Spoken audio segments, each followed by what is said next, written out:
All right, hi everybody. I'm looking forward to going through a practice session on these technical exercises with you.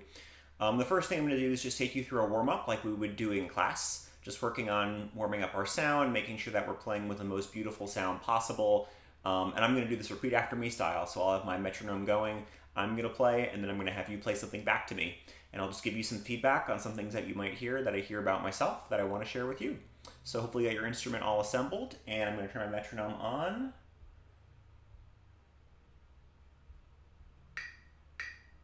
And the metronome is set to 96 right now, and I'm just going to play some long tones starting on a low B flat, going down in half steps. Here we go, my turn first.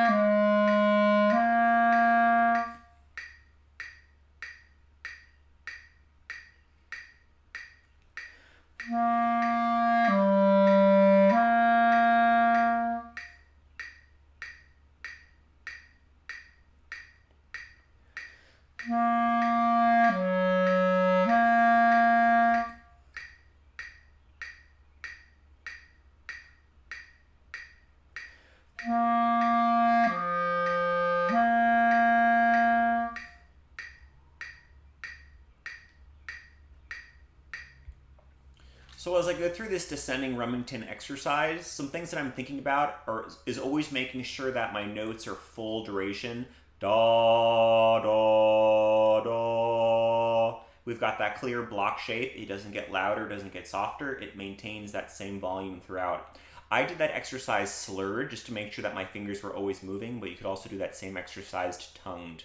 Okay, let's do some exercises. Let's just do some repeat after me is going up.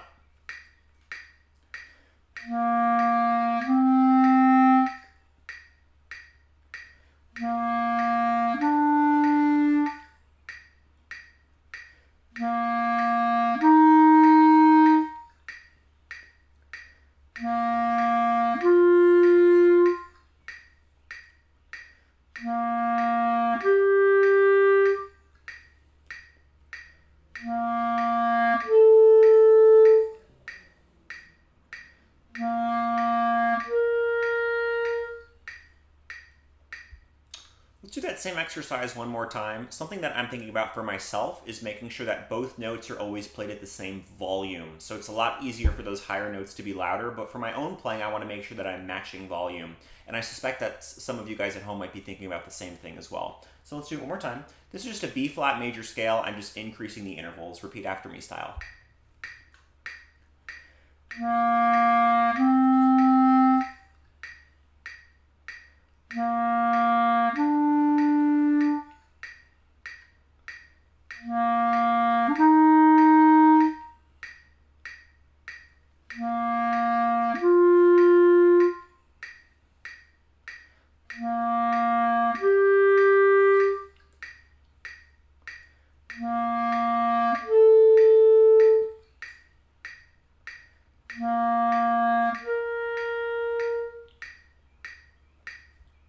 All right, what I'm going to go ahead and do now is fat tune myself. So this is a good time to pause the video. If you don't have a tuner out in front of you, you can always find one for free on the internet. And if you haven't invested the $1.99 in tonal energy, now would be a great time to do that because that's an app that you're going to want to use for a really long time. And I still use it myself. It's the one I'm using right now on my iPad. So I'm going to go ahead and fat tune myself. I'm going to close my eyes, play my tuning note, which is going to be open G on the clarinet. When I feel like I'm playing with my best sound, I'm going to go ahead and open up my eyes. So if you want to go ahead and pause now and do this for yourself, you can. I'm going to go ahead and do it on my own right now.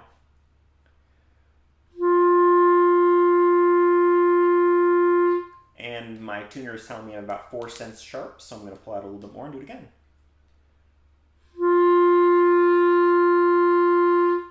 All right, that's telling me I'm in a pretty good spot. Here's what we're going to do next. You need to have your tuner out for this step in the warm-up process. So we're going to go and play through that same exercise one more time. We'll call that the B-flat interval exercise, just to give it an easy name to remember. And I'm going to make sure I'm looking at the tuner, trying to get every single note exactly in tune. Before I even start, though, I want to check to see how close my concert B-flat is to being in tune. So let's go ahead and do that now. I'll let you do that on your own.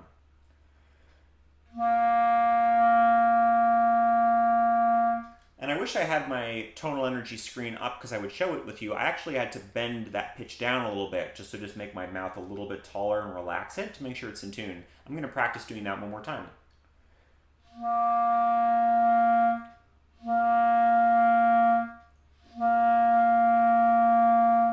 So what I just did was take 3 times to practice getting it in tune. So what I would go ahead and do for yourself now is pause the video, practice playing that B flat in tune. And now I'm going to start doing that tuning exercise. So I'm going to turn on my metronome back at 96. And I'm going to practice getting those intervals in tune. I'm going to do repeat after me style, and you're looking at your own tuner as you do this. So here we go.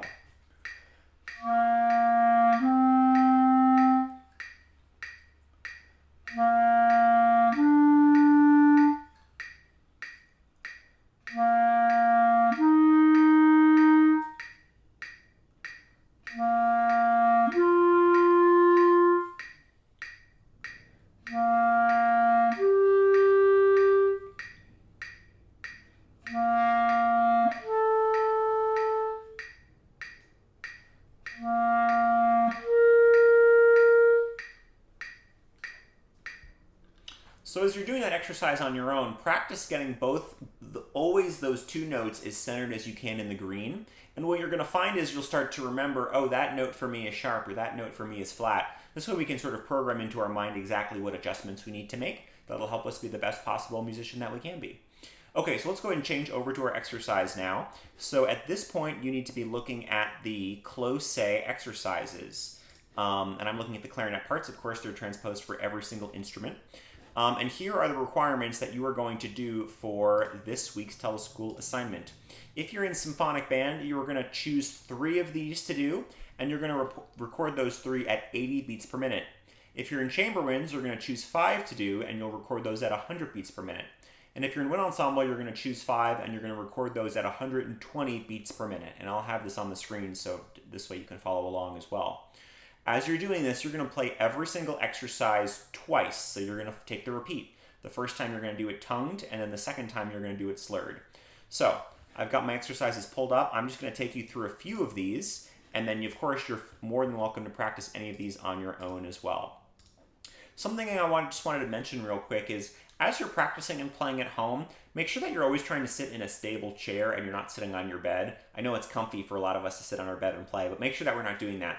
This because we want to just make sure that we're sitting with the best possible posture. You see that I'm trying to do the best job that I can to keep my feet flat. I'm not leaning on the back of my office chair. I'm sitting nice and tall. This helps me play with the best possible sound. So that being said, I've got my close exercises up. And let's go ahead and start with number 1. As soon as I figure out how to close this. There we go. Okay, I'm going to set my metronome to 80 beats per minute. Here we go, number 1. We're going to do this repeat after me style.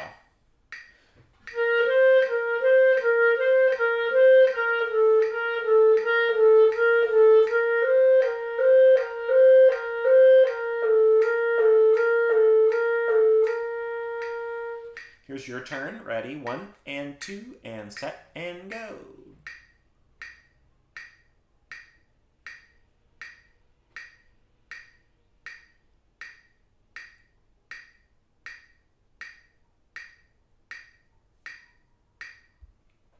Now, if we were in person, I'd ask you how that went, but make sure that you're taking a moment to sort of diagnose and prescribe what you can do to be better. For me, the biggest thing I'm thinking about is keeping my fingers moving nice and evenly and keeping my air flowing. I'm going to go ahead and increase this up to now 100 beats per minute. Here's my chamber winds tempo. And we're going to play number 1 again. Repeat after me style.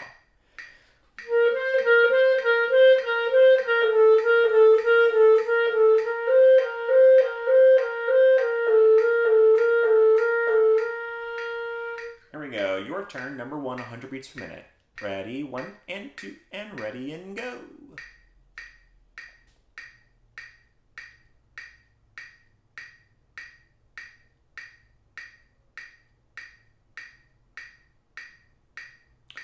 All right, and now at this point, hopefully you're reflecting, and what I would do is actually pause the video and practice doing this with your own metronome at 80 or 96 or 100 or 104 beats per minute.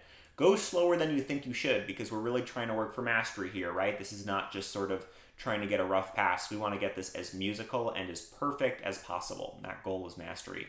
Let's try it one more time. I'm going to do this at 120 now. So this is our wind ensemble tempo. And I'm going to play number 1.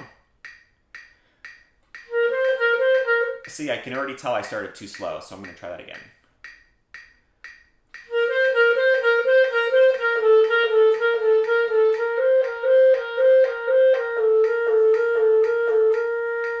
Here we go, your turn. Ready, 120. Ready, 1, 2, ready, go.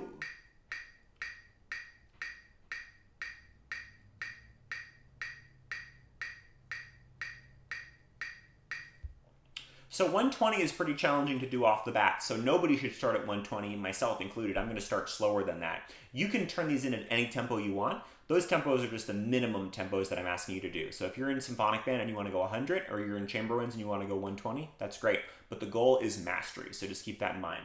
Let's do one more. I'm going to set this back to 80. And I'm going to do a favorite. This is number 4. Here we go. I'm going to go first, and you're going to try it.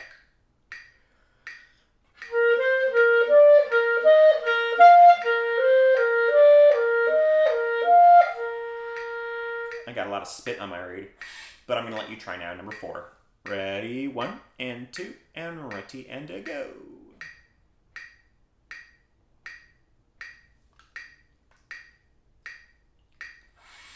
I'm going to try again. Here we go.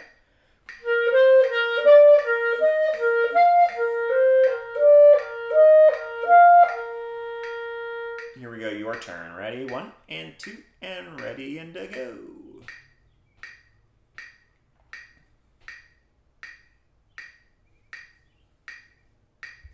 So as you're doing this, your goal is to make them as pretty as possible. So you want to make sure that you're not getting any extra flubs. Every note sounds nice and pretty. And hopefully you've got your tuner open as well. And you can check to see how your tuning is doing on these instruments. I'm going to try this one at 100 now. Here's number 4 at 100.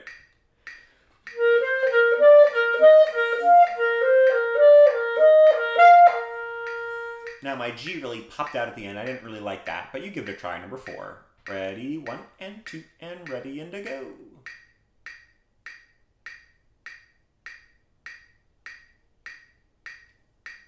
Good, let's do one other one.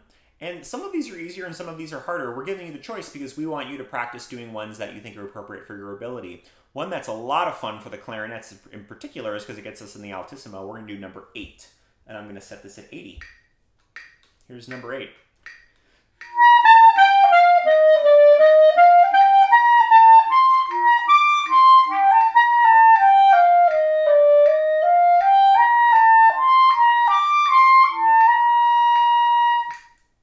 So before you try, I just want to point out a few things on myself. I definitely don't like how I didn't match the volume very well. It felt like it got really loud in the altissimo for me. That's the first thing I thought about. My fingers weren't moving particularly well, and then some of my notes didn't speak. So I didn't really like that performance at all. I'm going to let you give it a try, though. Here we go, number 8. Ready, and 1 and 2, and ready and to go.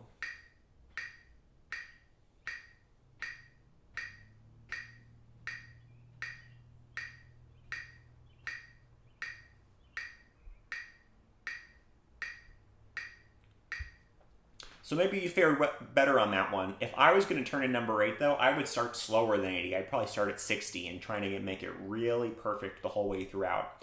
So I'm going to put the requirements up for you one more time just so you can see exactly what they are. Keep in mind that these are minimum tempo, but we want to hear at least 3 symphonic minute, 80 beats per minute, 5 at 100 for chamber winds, 5 at 120 for wind ensemble. If you've got any questions, you can let me know. But otherwise, I hope this video was useful and hopefully it seemed a little bit like we were back in band. And if you've got any questions, just reach out. Thanks a lot.